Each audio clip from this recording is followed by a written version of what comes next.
Assalamualaikum class 4. So we are going to start our new chapter, that is characteristics of living things. So what is mean by characteristics? Characteristics कहते हैं खासियत, खुसूसियात जो living things में पाई जाती हैं। जैसे कि आप जानते हैं लिविंग थिंग्स कहते हैं जानदार को, ठीक है। तो आज हम पढ़ेंगे कैरेक्टरिस्टिक्स ऑफ लिविंग थिंग्स के लिविंग थिंग्स की क्या क्या खासियत हैं, खुसूसियात हैं, ठीक है। So what are the examples of living things? Living things कौन होते हैं? Animals, human, plants and birds. तमाम जानवर, इंसान, पेड़ पौधे, परिंदे, ये सब कौन है? लिविंग थिंग्स हैं, ठीक है। Animals, human, plants and birds, these all are living things, ये सब जानदार हैं। So what are the characteristics of living things? Characteristics क्या है, खासियत क्या है? Living things can breathe, living things जो है सांस ले सकते हैं। Living things can move, living things जो है मूव कर सकते हैं, हरकत कर सकते हैं। Living things can feel, living things जो है फील कर सकते हैं जो भी हमारे सराउंडिंग में चेंजेस होती हैं, ठीक है। Living things can grow, reproduce and die. Living things जो है ग्रो कर सकते हैं यानी कि बढ़ सकते हैं, नशनुमा होती हैं उनकी, रिप्रोड्यूस नई नस्ल को जन्म दे सकते हैं, एंड डाई मर जाते हैं, ठीक है। Need food, water and air to live. हर जानदार को जो है फूड, ग़िज़ा की ज़रूरत है, वाटर पानी की ज़रूरत है, एंड एयर हवा की ज़रूरत है सांस लेने के लिए, जिंदा रहने के लिए, ठीक है। So these are the characteristics of living things: breathe, move, grow, feel, food and water. These are the characteristics of a living thing.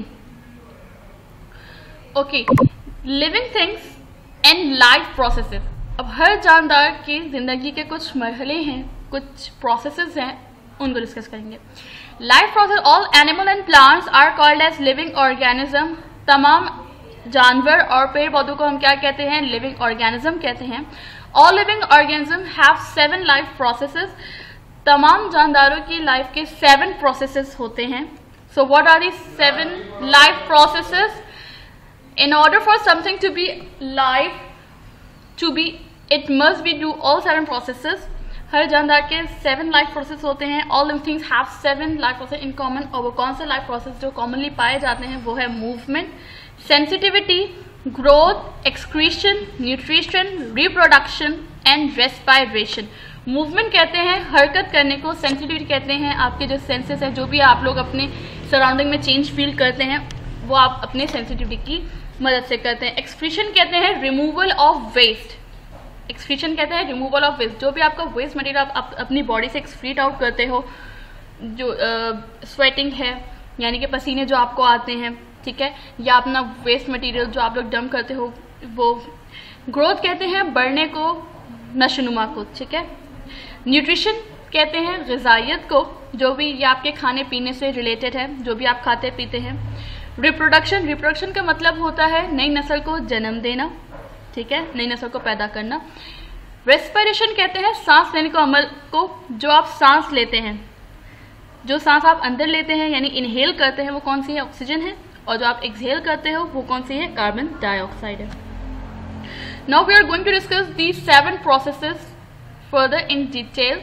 Can you remember all these 7 processes? आपको याद है तमाम प्रोसेस जो मैंने अभी आपको बताया वो कौन से हैं? Movement, nutrition, respiration, growth, excretion and sensitivity.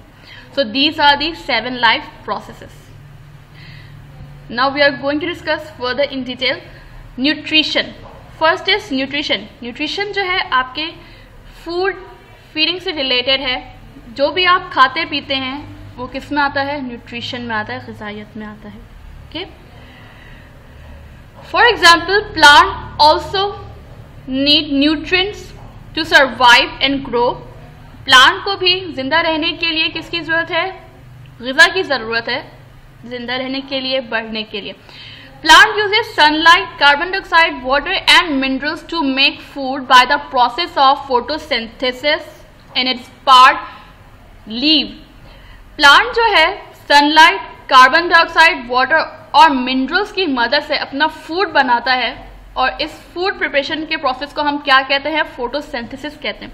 और जिस पार्ट में प्लांट अपना फूड बनाता है वो कौन सा है, लीफ है। तो leaf is the food factory of a plant, यानी कि लीफ क्या है, फूड फैक्ट्री है प्लांट के लिए, वो उसके लिए फूड बनाता है। For example next example is animal eats plant, animals क्या खाते हैं, प्लांट्स खाते हैं। Next example is a human being, human being eats fruit vegetables and meat to grow and survive. इंसान जो है क्या खाता है, फूड में फ्रूट्स हैं, वेजिटेबल्स हैं, मीट वगैरह है। अब मीट कोई सा भी हो सकता है, रेड मीट भी होता है, व्हाइट मीट भी होता है, etcetera. Okay, now next is growth. Growth का मतलब होता है बढ़ना, नशोनुमा। All living things grow, plant and animals grow with the time. A child grow into an adult, a seed grows into a plant. Growth का मतलब होता है the size of living things changes as time goes bye.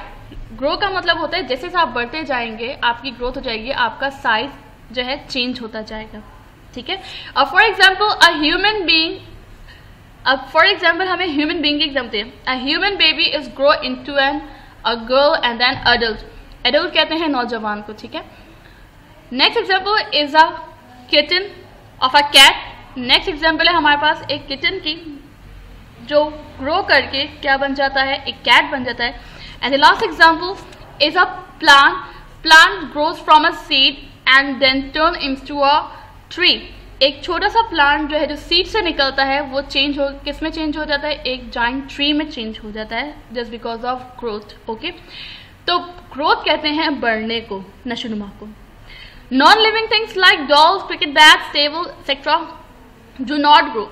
जैसे कि आप जानते हैं सिर्फ लिविंग थिंग्स ग्रो कर सकते हैं, नॉन लिविंग थिंग्स ग्रो नहीं कर सकते। फॉर एग्जाम्पल डॉल्स हैं, बैट्स है, टेबल है, बुक है, चेयर है, any non-living things cannot grow. Okay. Next is body movement. Body movement कहते हैं आपके जिस्म की जो हरकत होती है, either walk, running, climbing, fall, crawl, each and every movement of your body. आपकी जो बॉडी है जो भी मूव करती है उसे हम क्या कहते हैं, मूवमेंट कहते हैं। Some animals or birds can fly or crawl. कुछ एनिमल्स ऐसे होते हैं जो उड़ते हैं, जो क्रॉल करते हैं, ठीक है। For example birds can fly, in some of insects like butterfly can fly, some of insects like caterpillar can crawl, some of the reptiles like snake can crawl. तो कुछ एनिमल्स ऐसे होते हैं जो उड़ते भी हैं, फ्लाई भी करते हैं और क्रॉल भी करते हैं, रेंगते भी हैं, ठीक है। Next is reproduction. रिप्रोडक्शन का मतलब होता है नई नस्ल को पैदा करना, ठीक है। फॉर एग्जाम्पल हमारे पास जो है एक कैट है, कैट का बेबी किटन है, then lion and its cub, cow and calf, goat and calf, dog and puppies. Birds में hen and chick and parrot and its baby, like human being and their babies, ठीक है। Reproduction का मतलब होता है नई नस्ल को जन्म देना, पैदा करना, ठीक है। जैसे कि हम जानते हैं कि रिप्रोडक्शन का मतलब है नई नस्ल को पैदा करना, तो हमें ये बात याद रखनी चाहिए कि कुछ एनिमल्स ऐसे होते हैं जो जन्म देते हैं बच्चों को, यानी कि they give birth to their young ones, जो बच्चे पैदा करते हैं। और कुछ एनिमल्स ऐसे होते हैं जैसे बर्ड्स जो अंडे देते हैं, यानी कि एग लेइंग एनिमल्स, ठीक है। और हर जानदार जो है अपनी नस्ल को जन्म देता है। ऐसा नहीं हो सकता कि फॉर एग्जांपल कैट है तो कैट जो है कब्स को पैदा कर रही है, ऐसा नहीं है। कैट जो है किटन ही पैदा करेगी, वो कोई और एनिमल पैदा नहीं करेगी। और फॉर एग्जांपल ह्यूमन बीइंग है, ह्यूमन बीइंग इंसान जो है इंसान ही पैदा करता है, ऐसा नहीं हो सकता कि वो किटन को पैदा करे, ठीक है। So all living beings reproduce their own kinds. Next is respiration. What is mean by respiration? Respiration का मतलब होता है सांस लेने का अमल, the process of breathing in और आउट। सांस लेने का अमल को हम क्या कहते हैं? रेस्पिरेशन कहते हैं। जो सांस हम अंदर लेते हैं, इनहेल करते हैं, जो ह्यूमन बींग्स इनहेल करते हैं वो कौन सी है? ऑक्सीजन। और जो ह्यूमन बींग एक्सहेल करते हैं उसे हम क्या कहते हैं? कार्बन डाइऑक्साइड, ठीक है। तो इंसान जो सांस लेते हैं उसको हम क्या कहते हैं? रेस्पिरेशन कहते हैं, ब्रीथिंग कहते हैं। Next example of a plant. Plant भी रेस्पायर करते हैं, ब्रीथ करते हैं, सांस लेते हैं। Plant inhale carbon dioxide and exhale oxygen. Plant जो है सांस जो इनहेल करते हैं, जो अंदर लेते हैं, वो कौन सी होती है? कार्बन डाइऑक्साइड होती है। जबकि जो एक्सहेल करते हैं, जो बाहर निकालते हैं, वो कौन सी होती है? ऑक्सीजन होती है।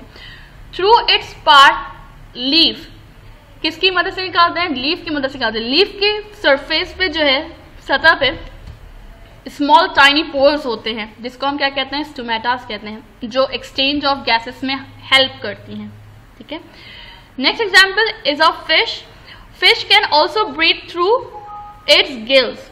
फिश जो है अपने गिल्स की मदद से क्या करती है? सांस लेती है। Next is excretion. What is mean by excretion? The removal of waste is called as excretion.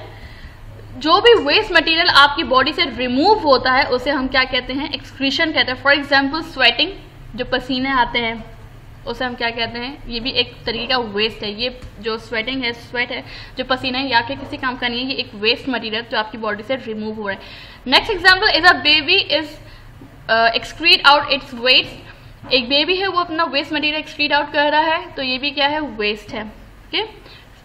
Next example is of a plant. Plant also remove its waste through the process of transpiration from its parts of leaf in the form of water vapors. Plants भी जो है अपना waste material को जो है excrete out करते हैं, remove करते हैं अपने लीफ की मदद से in the form of vapour, vapours की सूरत में रिमूव करते हैं, और इस प्रोसेस को हम क्या कहते हैं? ट्रांसपायरेशन कहते हैं। ठीक है। Next example is of a animal. Animal waste is also a waste material. अब जैसे ये काव है, ये काव जो है अपना वेस्ट मटेरियल मैन्यूर जो है एक्सक्रीट आउट कर रही है, ये इसका वेस्ट है, लेकिन इसका जो वेस्ट है ये हमारे लिए एज अ फर्टिलाइजर यूज किया जाता है क्रॉप्स और प्लांट ग्रोथ के लिए। ठीक है। Next is sensitivity. सेंसिटिविटी आपके सेंसेस से रिलेटेड है। जो भी चेंज आप अपने सराउंडिंग में फील करते हैं जस्ट बिकॉज ऑफ सेंसिटिविटी। आपके जितने भी सीजन्स हैं, 4 seasons, summer, winter, autumn, spring, ये जितने भी सीजन्स हैं वो आप कैसे फील करते हैं? अपनी सेंसिटिविटी की मदद से फील करते हैं। ठीक है। अगर आपको गर्मी लगती है तो आप अपने सेंसेस की मदद से फील करते हैं कि आपको गर्मी लग रही है। अगर आपको सर्दी लगती है तो आप फील करते हैं कि आपको सर्दी लग रही है। तो ये जितनी भी चीज़ें आप फील करते हैं वो अपनी सेंसिटिविटी की वजह से फील करते हैं। एंड द 5 सेंसेस, आप अपने 5 सेंसेस की मदद से भी जो है फील करते हैं। What are the 5 senses? Sight, taste, touch, smell and sound. Sight कहते हैं नज़र को, जो आप देखते हैं, देखने से भी चीज़ें फील की जाती हैं कि दूर है, करीब है, लाइट है, डार्क है, एक्सेट्रा। सेंस ऑफ टेस्ट, आप टेस्ट की मदद से बता सकते हैं कि टेस्ट कैसा है, उसका जायका कैसा है। आइदर सॉल्टी है, बिटर है, स्वीट है, उसका जायका कोई सा भी हो सकता है, तो आप उसको टेस्ट करके बता सकते हैं कि नमकीन है, मीठा है, खट्टा है, एक्सेट्रा। सेंस ऑफ टच, आप चीज़ों को छू के, टच करके बता सकते हैं either the material is soft, hard, rough, smooth. आप चीज़ों को छू के बता सकते हैं कि भाई चीज़ जो है सॉफ्ट है, हार्ड है, स्मूथ है, रफ है। ठीक है। Sense of smell, sense of smell सूंघने की सेंसेस से भी आप बता सकते हैं either the smell is pleasant और पंजेंट, कि स्मेल जो है अच्छी है या बुरी है। सेंस ऑफ साउंड, साउंड की मदद से जो है आप बता सकते हैं कि आवाज़ कैसी है, लाउड है, लो है, हार्श है, सॉफ्ट है, बर्ड की है, एनिमल्स की है, ह्यूमन बीइंग की है। तो सेंस ऑफ साउंड से भी आप जो है साउंड डिटेक्ट करते हैं। ठीक है। So this is the chapter class 4. If you have any question or query, so you may ask. Thank you so much.